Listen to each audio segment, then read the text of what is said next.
नमस्कार, जय भीम जय शिवराय मित्रांनो. संदीप कांबळे ऑफिशियल या यूट्यूब चॅनलमध्ये आपलं मनापासून स्वागत. या व्हिडिओच्या माध्यमातून अतिशय अशी महत्त्वाची अशी माहिती बघणार आहोत. संदीप कांबळे ऑफिशियल चॅनलच्या माध्यमातून शिक्षक भरती अद्ययावत आणि अधिकृत माहिती मिळवण्यासाठी डेली अपडेट दिली जाते आणि याच्या अद्ययावत माहितीसाठी तुम्हा सगळ्यांना कनेक्ट राहायचं असेल तर लवकरात लवकर चॅनलला सबस्क्राईब करा आणि जास्तीत जास्त गरजू भावी शिक्षकांपर्यंत नक्की हा व्हिडिओ शेअर करा. गेल्या 2-3 दिवसापासून शिक्षक भरतीच्या संदर्भामध्ये आपण जास्तीत जास्त पदं आणण्यासाठी आणि जिल्हा परिषदमध्ये ते जिल्हा परिषदचं रोस्टर कंप्लीट करण्यासाठी आपण योग्य तो पाठपुरावा करत आहे. आपली टीम त्या ठिकाणी पाठपुरावा करत आहे मित्रांनो. जसेही शिक्षण आयुक्त कार्यालयातून शिक्षक भरतीच्या संदर्भामध्ये जाहिराती देण्याच्या अनुषंगाने पत्र निर्गमित झालं, नंतर व्हीसी झाली, त्यानंतर पुढच्या जी काही प्रक्रिया आहे, पुढचा जो काही टप्पा आहे त्या शिक्षक भरतीला गती आणण्यासाठी आपण जो काही पाठपुरावा करण्याची मोहीम हाती घेतलेली आहे, त्या अनुषंगाने आत्तापर्यंत जवळपास आपण 5 जिल्हा परिषदमध्ये त्या ठिकाणी पाठपुरावा केलेला आहे. त्या अनुषंगाने आपण त्या ठिकाणी नागपूर जिल्हा परिषदला पाठपुरावा केलेला आहे. सोबतच जालना जिल्हा परिषदला पाठपुरावा केलेला आहे. आज यवतमाळ जिल्हा परिषद, लातूर जिल्हा परिषद, सोबत सोलापूर जिल्हा परिषद अशा ठिकाणी आपण पाठपुरावा केलेला आहे आणि छत्रपती संभाजीनगर म्हणजे 6 जिल्हा परिषदमध्ये पाठपुरावा केलेला आहे. त्या अनुषंगाने आजसुद्धा यवतमाळ जिल्हा परिषदमध्ये आमचे मित्र भावी शिक्षक कनाके सर आणि जनार्दन गरड सर यांच्या माध्यमातून जो आहे तो पाठपुरावा त्या ठिकाणी आज करण्यात आलेला आहे आणि बरेच भावी शिक्षक त्या ठिकाणी उपस्थित होते. आज हा पाठपुरावा एक जवळपास 6 जिल्हा परिषदमध्ये झालेला. उर्वरित जिल्हा परिषदमध्ये उद्या, परवा आणि सगळी जिल्हा परिषद होईपर्यंत त्या ठिकाणी पाठपुरावा करण्यात येणार आहे आणि या पाठपुराव्याचा एकमेव हेतू आहे की जास्तीत जास्त पदाची जाहिरात आणि तिथलं जे काही रोस्टर आहे ते लवकरात लवकर मावाकडून मंजूर करणे आणि जास्तीत जास्त पदाची जाहिरात हा त्याचा एक हेतू आहे. ही मोहीम जी आहे ती पूर्ण राज्यभरात आम्ही चालू केलेली आहे मित्रांनो. आता या व्हिडिओच्या माध्यमातून जे अपडेट आहे ती अशी की शिक्षक भरतीच्या जागा 9 ते 12वीच्या कशा वाढतील या अनुषंगाने एक महत्त्वाची अपडेट आहे. मुंबई हायकोर्टाचे जे काही खंडपीठ आहे, नागपूर खंडपीठ, त्या ठिकाणी एका बेंचने त्या ठिकाणी अतिशय महत्त्वाचा असा निर्णय दिलेला आहे. रिट पिटिशन 3187/2025 या रिट पिटिशनचा जो काही निकाल आहे तो लागलेला आहे आणि समायोजनाच्या संदर्भामधली परिस्थिती जी आहे ती जैसे थे ठेवण्याच्या संदर्भामध्ये त्या ठिकाणी निकाल दिलेला आहे.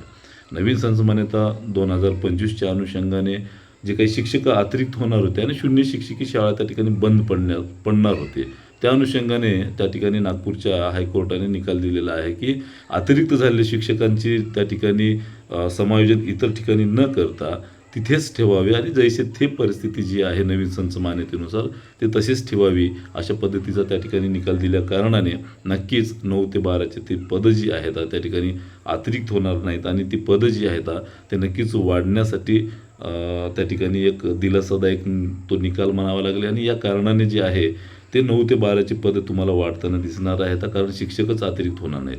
आणि दुसऱ्या बाजूला एक काही शिक्षक आमदारांनी जे आहे त्या संदर्भामध्ये तिथली संचमान्यता कंप्लीट न झाल्यामुळे, रोस्टर कंप्लीट न झाल्यामुळं त्या ठिकाणी कनिष्ठ महाविद्यालयांची संचमान्यता अधुरी आहे. या कारणाने ते कंप्लीट करून घेण्यासाठी पाठपुरावा करत आहेत आणि जोपर्यंत ते पूर्ण होणार नाही, जोपर्यंत रोस्टर कंप्लीट होणार नाही आणि जोपर्यंत तिथली संचमान्यता पूर्ण होणार नाही तोपर्यंत शिक्षकांची भरतीची जी काही जाहिराती आहेत त्याला स्थगिती द्यावी आणि त्यानंतरच त्या जाहिराती द्याव्यात अशा पद्धतीच्या मागण्या करत आहेत. मात्र ही मुळामध्ये चुकीची मागणी आहे. तुम्हा सगळ्याला माहीतच असेल कोणते ते शिक्षक आमदार ते मागणी करत आहेत. आणि सोबतच यालाच जोडून अजून एक 20 जानेवारीला जो काही शासन निर्णय आलेला होता त्याच्या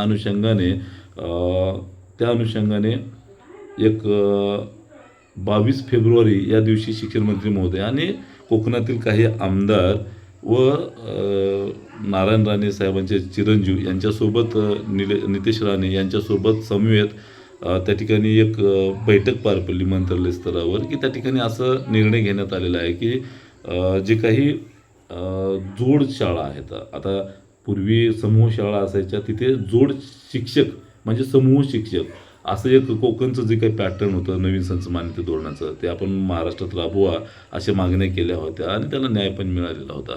तर तो असा पॅटर्न होता की 1 ते 3 किलोमीटर अंतरामध्ये 9 ते 10च्या जर शाळा असतील तर तिथे जोड शिक्षक देण्यात यावेत आणि 1 ते 5 किलोमीटर अंतरावर शाळा असेल तर तिथे 3 शिक्षक देण्यात यावेत. अशा पद्धतीचं म्हणजे हे सुद्धा 9 ते 12चे पदवाढीसाठी त्या ठिकाणी अनुकूल असं एक निर्णय तो घेण्यात आलेला आणि दुसऱ्या बाजूला हायकोर्टाचा जो काही निकाल आलेला आहे त्या दोन्ही गोष्टी आणि या शैक्षणिक वर्षामध्ये उपाययोजना म्हणून ते राबवलेलं धोरण संच मान्यतेचं नवीन संच मान्यतेच्या संदर्भात कोकण पॅटर्नचं धोरण हे नक्कीच 9 ते 12च्या जागा ज्या आहेत ते वाढीसाठी एक पोषक असणार आहे. नक्कीच एवढ्या कठीण वातावरणामध्ये कुठेतरी पदं वाढत आहेत याचा दिलासा 100% असणार आहे आणि ह्या पदामध्ये जास्तीत जास्त खाजगी आस्थापना असतात. याच्यामध्ये स्थानिक स्वराज्य संस्थांच्या जागा कमी असतात 9 ते 10च्या. नक्कीच त्याचा फायदा होणार आहे. सोबतच खाजगी आस्थापनाची पदं जास्त असल्याकारणाने त्या ठिकाणी तिथे जास्त फायदा होणार आहे अभियोग्यताधारकांना. त्यामुळं हे नक्कीच एक दिलासादायक असणार आहे. दुसऱ्या बाजूला शिक्षण मंत्री महोदयांनी एका ठिकाणी आपल्या म्हणजे हिवाळी अधिवेशनामध्ये स्वतः त्यांनी आपण जेव्हा शिस्तमंडळ मंत्री महोदयांना भेटलेलं 10 दिवस आंदोलन केल्याच्यानंतर तेव्हा त्यांनी स्पष्ट सांगितलेलं की 12,000 आम्ही शिक्षकांची भरती करू पण आपण त्याला पाठपुरावा करून वाढू अशी पद्धतीचे तुम्हाला शब्द दिले आणि ती जी पाठपुरावा आहे ती मोहीम आपण सतत चालू ठेवलेली आहे. सोबतच शिक्षण मंत्री महोदयांनी त्यांच्या पक्षांच्या जे काही शिवसेना पक्ष आहे त्यांच्या अधिकृत हँडलवर प्रसिद्धी पत्रक जे आहे त्या ठिकाणी एक व्हायरल होताना दिसते. तिथे 13,000 शिक्षकांची भरती करणार आहोत असल्या पद्धतीचे तिथे त्या ठिकाणी पोस्ट त्यांची व्हायरल होत आहे आणि त्याला अनुसरून बऱ्याच माध्यमांनी सुद्धा तशा पद्धतीचं 12,000पर्यंतची भरती होते अशा पद्धतीचं तिथे चालू आहे. बऱ्याच या पोस्ट चर्चेत येत आहेत आणि बरेच भावी शिक्षकसुद्धा संभ्रमित आहेत. बऱ्याच इलेक्ट्रॉनिक मीडियामध्ये सुद्धा या बातम्या येत आहेत. पण सत्य परिस्थिती अशी आहे की मित्रांनो याच्यापेक्षा सुद्धा जास्त जागा येऊ शकतात. मात्र तुमची ती मानसिकता असायला पाहिजे आणि जास्त जागा कुठल्या येऊ शकतात तर बऱ्याच आस्थापना वेगवेगळ्या आहेत. जसे की आश्रमशाळा आहेत तिथल्या विजा भकाच्या ज्या शाळा आहेत तिथले पदं जी आहेत ते पवित्र पोर्टलला भरली जात आहेत. सोबतच समाज कल्याणची सुद्धा पोर्टलमध्ये यावेत यासाठी जोरदार पाठपुरावा सुरू आहे. तर ही अशी काही पदं आहेत आणि खाजगी आस्थापनाच्या बऱ्याच आहेत विदाऊट इंटरव्ह्यूला आस्थापना येऊ शकतात. नपा मनपाच्या अजून बऱ्याच आस्थापना आहेत जिथे खूप मोठ्या प्रमाणामध्ये जागा ज्या आहेत ते रिक्त आहेत. तर इथे योग्य पद्धतीने जर पाठपुरावा केला तर 100% मोठ्या प्रमाणामध्ये जे आहे ते जागा येऊ शकतात आणि तिथे आपण तो पाठपुरावा सुरू केलेला आहे.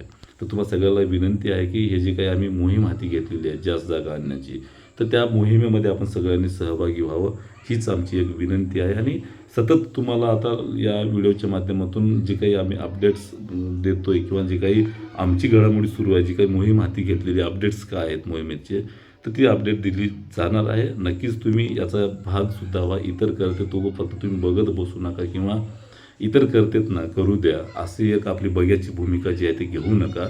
बहुतांश बरेच पुढारी आहेत ते घेण्याचा प्रयत्न करतात विदाऊट विनाकारण नावं पण ठेवण्याचा प्रयत्न करतात. तर याचा तुम्ही भाग होऊन स्वतःचं नुकसान करून घेऊ नका. जो कोणी तुमच्या जागावाढीसाठी किंवा जो कोणी भरतीसाठी प्रामाणिक प्रयत्न करते त्याच्यासाठी तुम्ही 100% आजपर्यंत उभे राहिलात आताही तुम्ही उभे राहा. हाच एक माझा तुमच्यासाठी एक आत्मीयतेचा संदेश असणार आहे मित्रांनो. त्यामुळे या व्हिडिओच्या माध्यमातून तुर्तास एवढीच माहिती.